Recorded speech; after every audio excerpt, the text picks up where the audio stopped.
It doesn't feel like it now, but patio season will be here sooner than later, and one Whyte Avenue mainstay is locked in a battle with the city over their new patio, just as the weather hopefully starts to warm up. Now we've spent $30,000 fighting the city on this issue.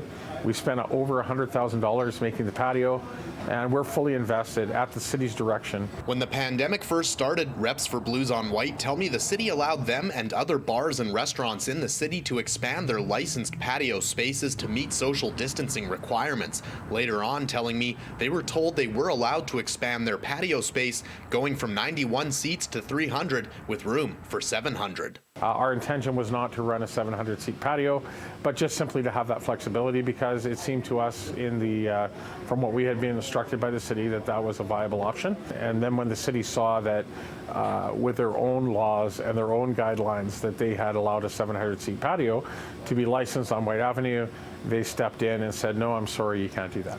Rufo tells me the patio was cited for capacity, as well as speakers on the patio being too high off the ground and this pergola being too tall. Adding, Blues on Whyte owners have spent money on development permits, and they've lost 2 appeals with the city of Edmonton. And we paid $1,600 for an out-of-hand dismissal.